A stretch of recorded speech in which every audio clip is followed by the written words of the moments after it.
I thought that this would be really interesting to put in the rundown just to hear their take on it. The NHL may potentially do it, but there might be a ban on fighting in the near future.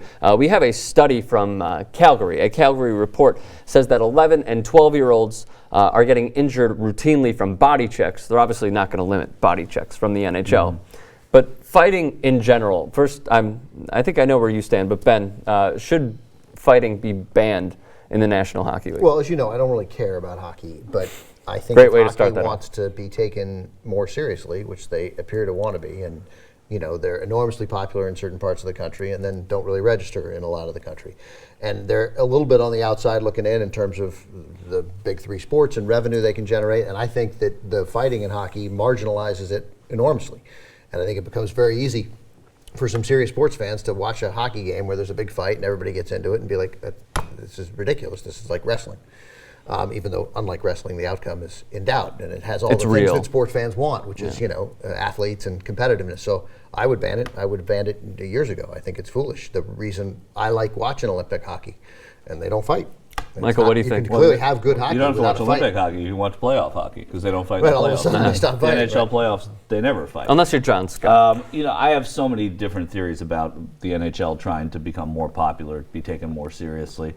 It doesn't have to do with fighting. I mean, the fighting is part of the game. It's always been part of the game. There have been people who've said, you drop your gloves, you're out of the game. Yeah, it's so unnecessary to have fighting in hockey until you talk to the players. I thought you'd be on the other until side. you talk to the players, and the players say, it's a little bit like that taunting. In football, Janoris Jenkins and Steve Smith couldn't throw their helmets down and punch each other, which is basically what hockey players do, because they're at each other all the time. They're being matched up in shifts, body checks, et cetera, which you cannot obviously get rid of, because that's the essence of hockey.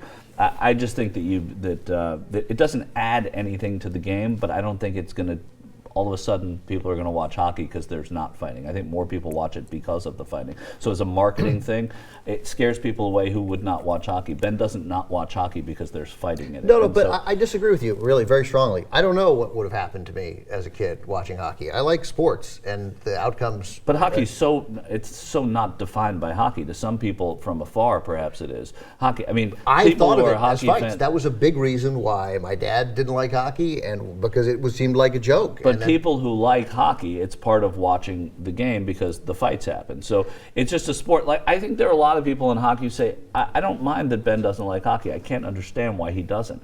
But I'm not like, oh, you got to watch hockey. You got to come like hockey. Come to a game with me, maybe, if I go to a game. That's different.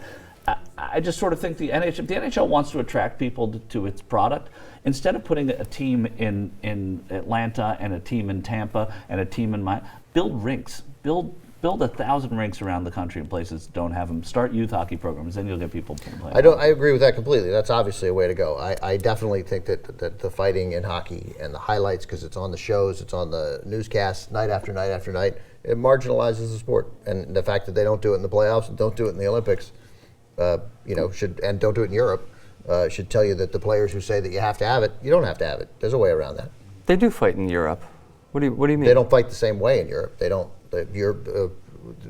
I've seen tons of hockey fights. Oh, they have hockey fights in all hockey. I mean, hockey. Sweden has some. Same with Russia. And the Russian leagues too. No, yes. hockey fights happen all throughout hockey. It happens in youth hockey. It happened when I played rec league hockey as an adult. Guys were fighting in rec league? West Hills. You're leaving out one of the most important parts of the study, which was that for all the violent I was letting you guys go. Cross-checking is that the uppercut punch, the left hook or the right hook, cause more concussions than anything else in hockey. Well, that's a big part of the study. And getting slammed onto the ice. As we saw from a fight. As we saw from George Peros. But obviously that inevitably happens at some point in a fight. Somebody goes down and hits their head on the According to USA Today in 2013, 65% of games do not have fighting now. That is obviously... It's so far down. I mean, that's the other thing. It used to happen when I was a kid in the 70s. There was hockey. In the 80s, there was a fight almost every game, at least one. And then, so, that's going to end up buttressing my point. That was when I made my decisions about hockey.